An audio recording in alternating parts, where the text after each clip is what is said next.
अभी एक प्रश्न मैं लेकर के बैठा हूँ। प्रश्नकर्ता का प्रश्न है,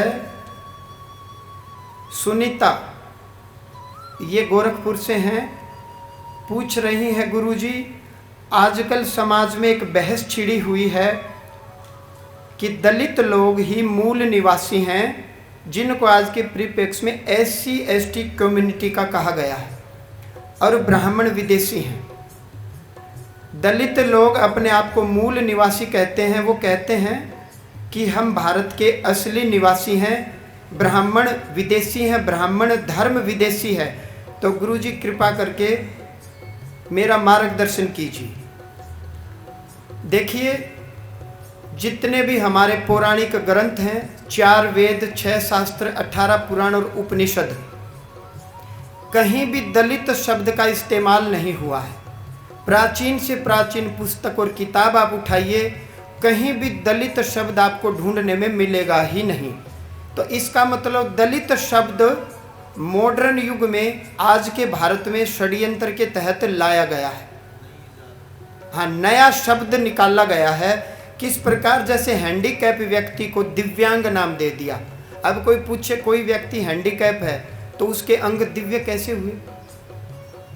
हंसी मत उड़ाइए, मजाक मत उड़ाइए, उसका उपहास मत उड़ाइए। वह दुर्घटना आपके साथ भी घट सकती है, समझ में आता है। अब किसी व्यक्ति की आंख फूट गई तो हिंदी की डिक्शनरी में उसको काना कहा है, काना ही तो कहेंगे। गूंगा और बहरा, लंगड़ा या लुल्ला या अपंग या हैंडीकैप। अब आपने एक नया शब्द दे दिया दिव्यांग। और दिव्यांग, दिव्य अंग किसके कहे गए हैं? देवी और देवताओं के। अब कुछ टाइम बाद ये भी कहेंगे कि हमारे देवी देवता लूले लंगड़े हैं, हैंडीकैप हैं, क्योंकि दिव्यांग तो हैंडीकैप को कहा गया है।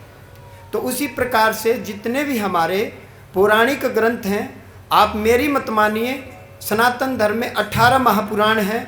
महापुराणों को उठाइए, श्रीमद् भगवत गीता जी को उठाइए, दुर्गा सप्तशती को उठाइए, वेद को उठाइए, शास्त्र उठा लीजिए, कहीं भी दलित शब्द आपको नहीं मिलेगा। अब दलित शब्द का मतलब इन्होंने निकाला कि जिसको दबाया गया हो, जिसको कुचला गया हो, जिसका शोषण हुआ हो। सबसे ज़्यादा शोषण नारी का होता है, महिला का होता है। नारी के साथ ही बलात्कार होता है, नारी की ही इज्जत लूटी जाती है, नारी को ही दबाया जाता है और नारी पर ही सारा भार आता है। अब वह नारी चाहे जनरल कैटेगरी की हो, चाहे SC ST कम्युनिटी से बिलोंग करती हो, चाहे OBC कैटेगरी की हो। तो सबसे ज़्यादा यदि हम कहें तो दलित कौन? औरत, महिला।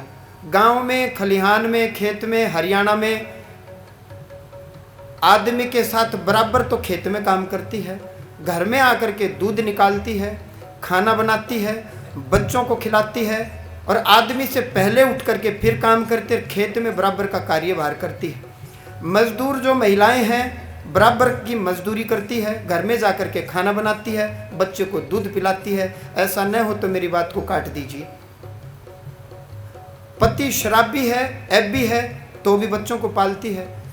तो दलित कौन? महिला। चलो जी, हम मान लेते हैं दलित एक कैटेगरी है जिसको हमने SC ST कम्युनिटी कहा। अब आइए ब्राह्मण। ब्राह्मण कौन? जो ब्रह्म में रमण करे, ब्रह्म में रमण करे। और ब्रह्म कौन? ब्रह्म क्या? मूल रूप से यदि मैं देखूं तो जिसने अपने आप को जान लिया, जिसने अपने ब्रह्म को जान लिया, जिसने अपनी आत्मा को जान लिया, जो भीतर हो गया, अंतर्मुखी हो गया। मैं कौन? क्या मैं शरीर हूँ? क्या मैं आँख हूँ? क्या मैं नाक हूँ? क्या मैं जिह्वा हूँ? यदि मैं शरीर हूँ तो मृत्यु किसकी होती है? मृत्यु के बाद शरीर की तो मृत्यु हो जाएगी, तो क्या मैं जीवित रहता हूँ? जिसने तत्व से आत्मा और परमात्मा को जान लिया वह ब्रह्म ज्ञानी जीव है। और जिसने इस रहस्य को जान लिया और जो ब्रह्म में ही रमण करे, जिसका आचरण शुद्ध हो, वह ब्राह्मण। अब इसमें विदेश या स्वदेश कहाँ से आ गया? कोई अंग्रेज भी अपने आप को जान ले मैं कौन, तो वह भी ब्राह्मण है। और ब्राह्मण के फिर कर्म क्या? जिसने तत्व से परमात्मा को जान करके समाज की सेवा में अपने जीवन को लगा दिया गया हो, जो वेद पढ़ता हो और पढ़ाता हो। वेद क्या? वेद वह किताब है जो विज्ञान पर आधारित है। वेद की हर ऋचा विज्ञान पर आधारित है। यज्ञ करे और करवाए, दान ले और दान दे। यज्ञ भी कई प्रकार के हैं। अब मैं बोल रहा हूँ मैं वक्ता हूँ, आप सुन रहे हैं, आप श्रोता हैं। ये ज्ञान यज्ञ है, ज्ञान यज्ञ। हम ज्ञान रूपी यज्ञ कर रहे हैं, एक अग्नि रूपी हवन, एक अग्नि रूपी हवन। ये ज्ञान रूपी यज्ञ वो अलग चैप्टर में हम लेंगे। यज्ञ कई प्रकार के हैं। ब्राह्मण का कर्म क्या? यज्ञ करे और करवाए, दान ले और दे, क्षमा दान, विद्या दान, अन्नदान, जलदान। अब मैं विद्या का दान दे रहा हूँ, आप विद्या अर्जित कर रहे हो। तो दान भी कई प्रकार के हैं। मुख्य रूप से जो ये 6 कर्म करेगा वह ब्राह्मण है। अब इसमें स्वदेश या विदेश कहाँ से आ गया बताइए?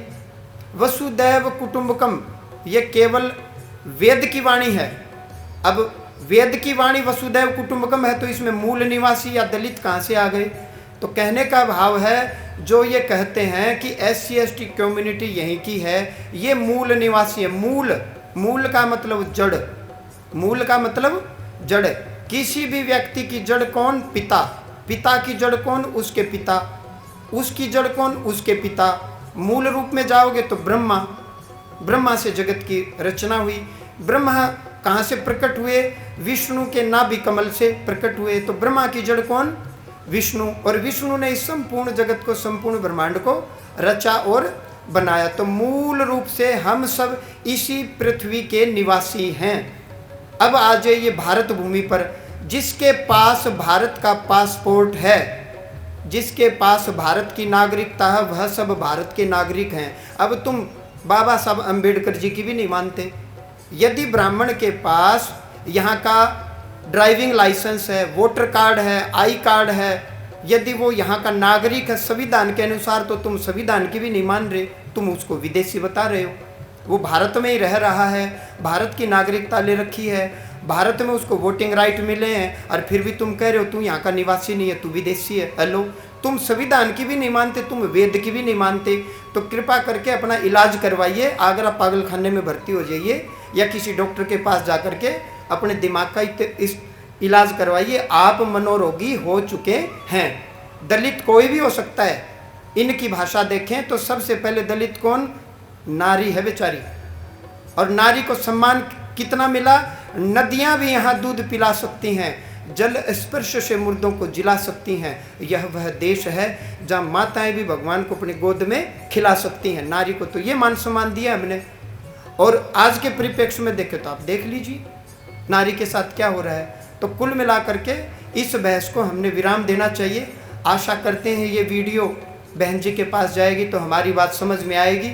इस प्रकार के वाद विवाद से, तर्क वितर्कों से, कुतर्कों से हमें बचना चाहिए। इससे समाज टूटता है, इससे समाज खंडित होता है। हमारी जाति एक है, मनुष्य। हमारा धर्म एक है, मनुष्यता। हम सब एक परमपिता परमात्मा की संतान हैं। भेद है तो रंग का, रूप का, विचारों का। भेद है तो कमाई का।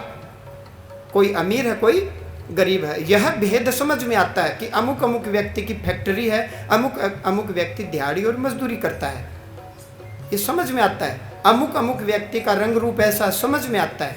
अमुक अमुक व्यक्ति के विचार ये हैं, यह समझ में आता है। आप बेवजह समाज को बांट रहे हो, बेवजह एक कम्युनिटी को टारगेट कर रहे हो, बेवजह उसके पास संविधान के अनुसार सारी चीज़ें हैं, फिर भी आप कह रहे हो कि तुम यहाँ के नागरिक नहीं हो। संविधान ने जब नागरिकता दे दी तो हम कौन होते हैं किसी पर प्रश्न चिन्ह उठाने वाले? तो कहने का मतलब है इन चीज़ों से हमें बचना चाहिए। ऐसे वाद विवाद से, ऐसे तर्कों से हमारा मन और हमारी बुद्धि खराब होती है। हमें पूर्ण रूप से बचना चाहिए और अपने आप को बचाना चाहिए।